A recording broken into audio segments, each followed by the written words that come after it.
안녕하십니까, 지광입니다.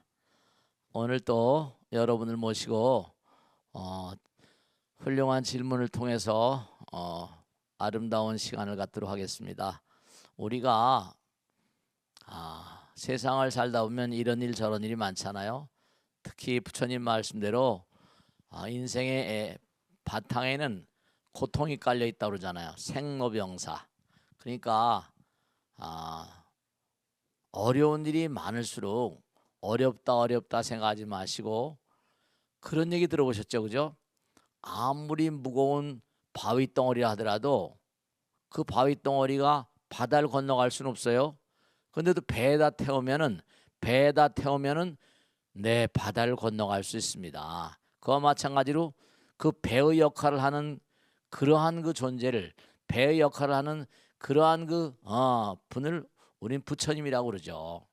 그러니까 우리가 기도하는 마음으로, 부처님과 함께인 마음으로 그렇게 살아가시면 부처님께서 고통의 바다를 건너게 해주세요. 그렇게 아시고 항상 기도하고, 잘못된 점 있으면 우리가 부족하니까, 불완전하니까 부처님 참회합니다. 꼭 이렇게 내 참회 가운데서 부처님 말씀을 좀 더 제가 잘 실천하는 삶을 살겠습니다 하고 정진하게 되면 부처님께서 여러분들의 정성을 가엾이 여기십니다. 항상 체험하고 사는 그런 바입니다. 자, 오늘 또 좋은 질문을 통해서 오늘 또 아름다운 시간을 갖도록 하겠습니다. 자, 누가 질문해 보실까? 질문해 보세요. 네, 네, 스님 안녕하세요. 네, 절에서 어, 큰 법회나 어, 의식이 있을 때 어, 괴불을 네, 걸잖아요. 그렇죠. 언제부터 괴불을 제작했는지, 네, 또 이웃 불교 국가에서도 이런 괴불 문화가 있는지 궁금합니다, 스님. 네, 좋으신 질문이세요. 이 괴불은 말이죠. 삼국유사에도 기록이 나와요. 그러니까 굉장히 오래된 그런 역사예요. 이른바 삼국유사에도 이저 괴불 문화가 명랑법사, 이른바 말하면 언제부터 시작됐는 거 아니? 아, 옛날에 나당연합군 아시죠, 그죠? 신라하고 당나라하고 이렇게 연합을 해가지고, 그래서 이제 삼국을 통일했잖아요. 근데 어떻게 됐는 거 아니? 삼국을 통일했는데 이 당나라가 말이죠, 음흉한 그런 계략이 있었던 거예요. 왜냐하면 이른바 고구려를 멸망시키고 백제를 멸망시켜서 삼국을 통일했는데 신라까지 전부 다 쓰러뜨리려고 하는 그런 계략이 있었어요. 그 당나라가 군사가 와가지고 고구려의 고토라거나 백제 고토에 군사들을 거기다 주둔시켜 놓고 안 가는 거예요. 그러니까 이게 신라인들도 그때 삼국을 통일했다고 그래서 뭔가 좋아했는데, 드디어 이제 점점 당나라의 계략을 알게 된 거예요. 그래가지고 그 당시에 신라에서 고심이 많았던 겁니다. 당나라의 막강한 대군들이 신라를 멸망시키려고 했던 거예요. 그러니까 이거 뭐 신라 조정에서도, 왕실에서도 걱정이 많은 거죠. 근데 그 당시에 이제 이른바 말하면 명랑법사라고 그래가지고, 이른바 말하면 문두루비법은 일종의 뭔가니 밀교 의식인데요. 이 어떤 그런 그 주문의 힘과 뭔가 이렇게 비법을 통해서 상대방의 어떤 그런 어떤 계략을 깨뜨리는 그런 문두루비법, 그 당시에 이제 채백이라고 그래가지고 기록이 나옵니다. 거대한 어떤 그런 이른바 채색된 비단, 즉 다시 말하면 괴부를 그린 거예요. 괴부를 마련해 가지고, 이게 부처님은 뭐 얼마나 크게, 요즘엔 기계가 많이 발달해서 뭐 청동 같은 것도 구워서 우리 능선의 약사대불처럼 뭐 한 30몇 메타 이렇게 만들 수 있지만, 30몇 메타짜리를 갖다가 돌로 만들래도 그렇고 대단히 어렵잖아요. 그래서 이른바 비단천에다가 부처님을 많이 해가지고 괴부를 만든 겁니다. 괴부를 만들어 가지고 천에다가 이제 부처님을 전부 다 그려가지고 배접을 해가지고 그래서 이제 큰 이게 길이가 대단히 컸다 그럽니다. 이게 뭐 기록에 나오는 건 없지만 이 채백이라는 게 채색된 비단 천에 이제 이게 그린 거예요. 근데 이게 명랑법사가 이걸 어떻게 알았는가 하면 이게 몽고나 티베트 같은데 옛날부터 있었던 그런 그들의 전승의 어떤 그런 역사를 가지고 있답니다. 그래서 이 밀교 비법을 해가지고 당나라의 어떤 그런 당나라의 계략을 깨뜨렸다는 겁니다. 당나라의 대군을 깼다라는 거죠.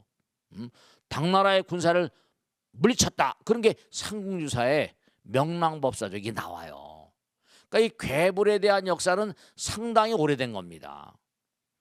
근데 저 같은 예도 말씀이죠. 뭐 그런 괴불은 둘째치고라도 강남에 제가 와가지고 뭐 여유가 없고 돈이 없으니까 그 당시에 뭐 강남에 오래 살 생각도 없었고 28평짜리 사무실 같은 데다가 한쪽에다 이제 이렇게 그 침대, 저 황학동이라는 데 가면 군용 침대가 나무로 된 천 같은 게 가지고 군용 침대가 있고 그거 하나 싸다가 이렇게 자바라치고 거기서 자고.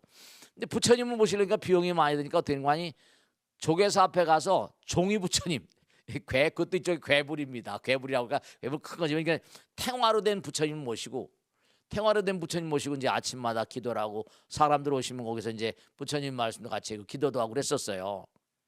근데 이 괴불이라거나 탱화 부처님이라거나 이게 절대로 뭔가 아니 그냥 쇠로 만들거나 돌로 만드는 그 부처님 그 문제가 아니라 그렇게 믿으니까 부처님 정말로 네 이렇게 말씀은 믿거나 말거나 참 안타까운 얘기지만 체험해 보지 않은 분은 모르세요. 그 괴불 부처님이 제 방에도 있습니다만 그 괴불 부처님 탱화 부처님이 능인선을 만든 최초의 부처님입니다. 그리고 그 다음에 여유가 되면 이 관세음보살을 제가 모셨던 거예요. 그러니까 종이에다가 부처님을 그렸다고 해서 부처님의 영험이 없느냐? 그건 절대로 아니에요. 명랑법사가 비단에다가 부처님을 막 그리고 괴불탱. 그 지금도 절에 가면 한국절이나 중국절이나 뭐 이런 데 가면 뭐냐면 길다란 돌로 이렇게 양쪽 기둥을 쪼개 세운 게 있어요. 거기다 괴불 탱화를 그린 겁니다. 거기다 붙인 거예요. 그래서 보통 이 괴불은 언제 많이 쓰는 거 아니 대형 어떤 그런 큰 그런 행사 법당의 행사 같은 거 절에 큰 행사 때 괴불을 겁니다. 보통 뭐 10m 15m짜리 아주 큰 그런 괴불 걸고 했는데 우리 절에도 대단히 큰 괴불을 제가 그린 게 하나 있습니다. 언제 또 펼쳐 보여주겠지만 그래서 괴불에 대해서는 그 정도 말씀을 드리고 티베트 몽고 예전에 그 어떤 그런 그림에 그래 보니까 티베트하고 몽고에는요 그 지나가는 관광객들에서 대형 괴불을 걸어가지고 지나가는 사람들에게 신심을 그렇게 이끌어 모시는 그런 괴불이 있다는 얘기를 듣고 그림에도 EBS 어떤 그런 방송국에도 쭉 그 괴불이 바위 거대한 뭡니까 낭떠러지에 걸려있는 괴불을 제가 본 적이 있습니다. 이것도 신심을 고치는 내용이니까 의미로운 것이다 이렇게 말씀드릴 수 있어요. 자 다음 질문 받겠습니다. 누가 질문해 보실까? 네 질문해 보세요. 네. 열반 직전에 부처님을 칭견하고 마지막 제자가 된 수파타는 나이가 120살이던 걸로 알고 있습니다. 네. 나이가 들고 배우고 익히기를 망설이거나 게을러하지 말라는 뜻일까요? 이제 중요한 게 뭐냐면 수바타란 제자가 부처님의 마지막 제자였다는 거예요. 그러니까 부처님께서 막 열반에 드시기 직전에 부처님 제자가 되셨다 이런 그런 그 기록이 나와요. 근데 이른바 말하면 이 수바타란 제자가 부처님께 여쭙니다. 뭐라고 그러는 거 아니? 천부가 다 자기가 완전한 그런 성자라고 하면서 자기가 자기 주장이 최고라고 자꾸만 저렇게 난리치는데 그러니까 부처님이시여 당신은 그들의 가르침이 옳은지 그런지 다 아십니까? 120살 된 그런 수바타가 부처님께 질문을 합니다. 근데 유명한 얘기를 하세요. 부처님께서 뭐라고 하시는 거 아니? 수바타요 내가 너에게 꼭 얘기하겠다. 나는 그 누구와도 비교가 되지 않는 그 누구와도 비교되는 걸 원하지 않는다. 나는 누구와 비교되는 것도 원치 않고 누구와 다투지 아니한다. 나는 누구와 논쟁을 하기 싫어한다. 그 부처님께서는 항상 자기 말씀을 하실 때 난 누구와 다투려고 하지도 않고 누구와 비교되는 것도 원치 않다. 다만 나의 가르침은 당신의 그들의 고뇌를 소멸하고 그리고 열반의 길로 가는 그 길만을 내가 너희들에게 얘기할 뿐이다 이랬어요. 그러니까 부처님께서 뭐냐면 나는 너희들에게 당장 필요한 거, 너희들이 실천할 거, 너희들이 중요한 거 그것만 얘기하지. 누가 잘났다, 누가 못났다, 그 사람이 말하는 건 옳다 그러다 그런 얘기를 절대 하지 않는다. 수바다여 너는 나를 의심하느냐 이렇게 얘기하십니다. 내가 너희들이 하고 싶은 일은 이른바 팔정도죠. 바른 지견을 가져야 된다. 바르게 생각해야 된다. 그리고 바른 말을 해야 된다. 그리고 바른 업을 지어라. 그리고 바른 자기의 분수를 알고 그 다음에 바른 생각을 통해서 그 다음에 끊임없이 수행하는 가운데 정진을 통해서 너희들이 정말로 부처님 세계를 가도록 그렇게 나는 인도할 뿐이지 나는 인도하는 사람이다. 내가 잘났다 네가 못났다 이런 얘기를 하는 분이 아니다 이렇게 얘기합니다. 그러니까 부처님의 가장 중요한 가르침은 누구와도 비교하지 않는 겁니다. 그래서 부처님께서 이제 마지막에 수바다가 물러간 다음에 자기 제자들한테 얘기합니다. 이제 열반의 득시 전이에요. 자, 나의 제자들아, 내가 너희들에게 묻겠다. 나중에 후회하지 말고 의심하지 말고 지금 당장 물어라. 그렇게 이제 내가 숨이 붙어 있는 한 너희들에게 설명해 주겠다 이럽니다. 그런데도 불구하고 지금까지 부끄러워서 묻지 못했거든. 지금 당장 묻도록 해라 이렇게 합니다. 근데 지금 질문하지 않아서 나중에 후회할 일을 하지 말아라 이러면서 이제 제자들에게 질문을 청하니까 제자들이 아무 말씀도 하지 않습니다. 아무 질문도. 그러니까 그 순간에 질문이 없는 그 순간에 숨이 끊어지는 거, 숨이 이제 넘어가신 겁니다. 그러니까 여기서 꼭 당부드리고 싶은 건 뭐냐면 120살까지 산 이 수바다라는 이 제자가 마지막 제자인데요. 많고 많은 120살까지 무슨 공부를 안 했겠습니까? 베라베리길 다 들은 거죠.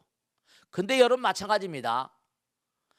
마찬가지로 이 벚꽃대통을 보고 그게 올바르다고 판단돼서 실천해봐서 내 것이 된다면 그게 여러분들 이익이지. 이게 옳다 저게 옳다 저게 옳다 저게 옳다.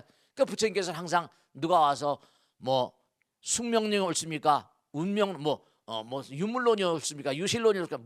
많은 그런 그 당시에 이른바 석학들이 할까요? 사상가들이 와서 부처님께 질문해도 그냥 고개를 끄덕끄덕 하는 겁니다. 그러면서 하신 말씀이 나는 저들과 다투지 아니한다. 저들이 나와 다투려 한다 이랬거든요. 만약에 저희들에게 네 말이 틀렸다고 한다면 내 멱살을 잡고 싸우려고 들 것이다. 나는 절대로 싸우지 아니한다. 이렇게 말씀하신 거예요. 그러니까 수바다를 통해서 우리가 뭘 느낄 수 있는 거 아니? 부처님 가르침은 누구와 싸우는 가르침이 아니에요. 부처님 가르침은 누구와 싸우는 가르침이 아닙니다. 부처님은 누구와 싸우지도 않으세요. 그러니까 여러분이 어느 스님이나 어느 사람의 가르침을 듣고 나의 몸과 아니 나의 자양분이 되고 나의 영혼의 몸과 도움이 되고 실천을 해가지고 내가 그것이 나의 삶에 큰 의미가 있다. 그럼 따라가는 거지. 이것이 옳다 저것이 옳다 이런 생각은 그렇게 뭐 분별하는 것은 별로 올바른 사고방식이 아닙니다. 아시겠죠? 수바다라는 제자가 120살 돼서 부처님 마지막 제자인데 수바다를 통해서 우리는 뭘 공부할 수 있냐? 부처님 가르침은 비교하는 가르침이 아니다. 이렇게 말씀드리고 싶네요. 자, 다음 질문 받겠습니다. 안녕하세요, 안녕하세요. 큰 스님. 네, 육바라밀 가운데 하나가 인욕이고요. 네, 부처님께서도 인욕을 강조하셨는데요. 네, 인욕하려고 애쓰다 보면 말하는 속에서 천불이 날 때도 있습니다. 네. 스님, 인욕 수행은 어찌 해야 할까요? 네, 어려운 과제입니다. 네, 우리 중요한 게 있어요. 저 같은 중생도 머리 깎고 살지만 저도 천불 날 때가 있거든요. 근데 우선 하여간에 하나만 인욕선인 얘기를 먼저 말씀드릴게요. 금강경에 보면은 칼리라는 왕이 있었대요. 칼이라는 왕이 있었는데 궁녀들을 데리고 사냥을 갔대요. 그 사냥을 갔는데 막 사냥을 하고 놀고 하다 보니까 피곤하잖아요. 그래서 천막 막사에 들어가서 이제 잠깐 뭔가하니 눈을 붙였답니다. 피곤하니까요. 근데 궁녀들이 왕이 잠을 자니까 산천 경계가 좋으니까 이곳저곳 다니면서 구경을 다닌 거예요. 근데 어디 가다 보니까 머리가 허연 도사가 있어가지고 돌을 닦고 있는 거예요. 그래서 이제 거기 이제 그 도사 앞에 앉아가지고 이제 말씀을 청하니까 얘기를 쭉 이렇게 해준 겁니다.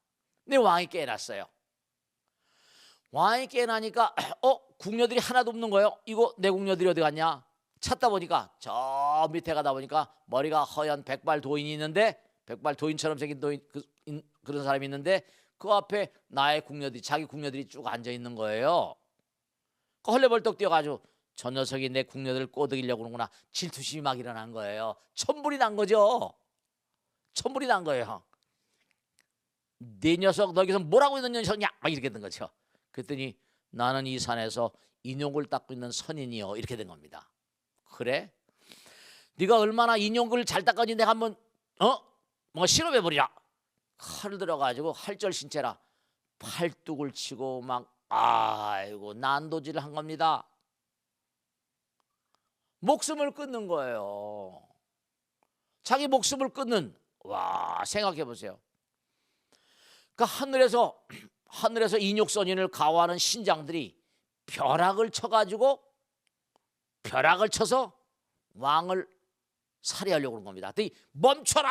그랬더니 멈춰라. 만약에 너희들이 이 왕을 처단하게 되면 나의 인욕이 달성되지 않을 것이다, 이랬다는 거예요. 네, 여기서 우리가 뭘 알 수 있는 거 아니? 자기 생명을 누가 앗아간다 하더라도 참을 수 있는가? 네, 이게 아주 정말 중요한 겁니다. 부부간에 뭐 갈등이 있거나 뭐 할 때 말이죠. 그래도 천불나죠. 근데 저 같은 경우는 천불날 때 있지만 비교적 이제 저는 마음의 브레이크를 할 거야. 에이, 브레이크를 밟아라. 이러고 이제 뭔가 이렇게 멈출 때가 있습니다. 왜냐하면 화를 내봤자 뭐 옛날 그런 노래 있잖아. 짜증을 내어서 무엇하나. 짜증을 내가지고 소용이 없는 거예요. 그러면 내 몸에 피만 끓고 독소만 가득하니까 에이구 참아라. 그러고 마는데요. 중요한 건 뭐냐면 인욕이라는 건 금강에도 계속 나오는 것처럼 남이 나를 뭔가하니 뭔가 천대하고 학대하고 나를 뭔가 경멸하고 한다 하더라도 그런 걸 참으라는 거예요. 왜냐? 그렇게 함으로 인해서 나의 과거생의 업장이 녹아진다는 거예요. 업장 소멸된다는 거예요. 그러니까 여러분이 내가 욕됨을 참는다 생각하지 마시고, 천대받고 모욕받는, 제가 쓴 책에도 그런 거 있죠. 천대받고 모욕받는 즐거움이요. 이런, 천대받고 경멸받으면 즐거워집니까? 그런데 한 단계 나아가면 이러므로 인해서 나의 과거생의 업장이 녹아지는구나, 그렇게 생각하시는 거예요. 천대받고 경멸받는 즐거움이요. 그러니까 남편이 뭔가 막 뭐라 그러면 말이죠. 당신은 뭐가 잘났대 그래, 이런 파토입니다. 남편이 막 뭐랄 때 철저히 일당해 뭐라 가만히 있는 겁니다. 오늘 저 친구가 뭘 잘못 먹었구나, 점심때. 잘못 먹어가지고 오늘 지금 뭔가 이게 뭐 열받는구나, 가만히 있어요. 그러면 그쵸, 강아지도 뭐라 막 캉캉 짖는 걸 갖다가 가만 놔두면 지가 그냥 지나가면 지가 지푸레 지치잖아요. 근데 강아지가 컹컹 짖는데 제가 괜히 약 올리니까 똑같이 짖지 못해 돼요. 그러면 그게 싸움이 날 수밖에요. 강아지를 더 약을 올리잖아요. 약이란 게 독이거든요. 그 마찬가지로 세상 살다 보면 천불날 때가 많죠. 그 화날 때도 많죠. 그리고 같이 더불어 살다 보면 그 생각이 잘 안 돌아갈 때가 있는 거예요. 그러니까 뭐 참 이해가 안 될 때가 많죠. 그러니까 그러려니 하는 그런 게 어렵긴 하겠지만 중요한 게 뭐냐면 부처님 말씀대로 인욕선인 얘기했죠. 자기 목숨 만약에 누가 칼로 나를 난도질 치는데 사람들은 그러거든요. 저거 누가 뒤통수 안 쳐주나. 사람들 그래요. 내가 막 욕됨을 당하잖아요. 그러면 뭐라? 저거 누가 뒤통수 안 쳐주나. 다른 사람이 뭔고하니 그 사람을 혼내주길 바라잖아요. 예를 들어서 그러잖아요. 내가 누구한테 혼났죠. 내가 좀 혼내줄게 그 사람. 그러면 내가 신나잖아요. 근데 그런 것도 안 된다는 거예요. 그런 것도 안 된다는 거예요. 그러니까 만약에 여러분이 삶을 도모하다 여러 가지로 뭔가 마음 가운데 언짢은 그런 그 세계가 있다고 한다면, 언짢은 그런 상황이 온다고 한다면, 네, 꼭 제가 당부드릴게요. 그것이 공덕 짓는 겁니다. 업장소멸인 동시에 공덕 짓는 거예요. 그렇게 생각하세요. 자, 우리가 세상을 살아가다 보면 뭔가 누가 나에게 경멸하는 말, 천대하는 말, 나를 조롱하는 말을 하면 마음이 아프고 괴롭고 화가 나죠. 근데 그때 화가 나면 내가 그 사람한테 지는 겁니다. 화를 내면 어떻게 되죠? 내 몸에 피가 끓어요. 독소가 생겨버리면, 부처님경 약사경에 나오죠. 네가 화를 내게 되면 네 몸에 독이 토해지면서 상대방도 독성으로 만든다고 그러잖아요. 그러니까 상대방 독성으로 만들면 그 독이 다시 내 몸에서 나갔던 독이 다시 나에게 와버립니다.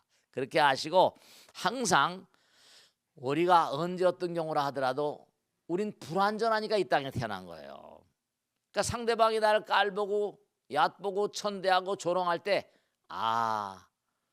나의 잘못을 저 친구가 이렇게 뭔가 부정적인 말을, 부정적인 언사로 나를 깨우쳐주고 뭔가 수행을 시켜주는구나 하면서 잘 이겨나가는 그런 삶이 우리가 부처님 말씀대로 인욕선인의 길을 가는 것이다 생각하시고, 정진하시는 그런 삶을 살아가세요. 자, 오늘 여기서 모두 마치겠습니다. 함께해 주신 대단히 감사합니다. 다음 주에 다시 뵙겠습니다. 대단히 감사합니다. 고맙습니다. 마치겠습니다.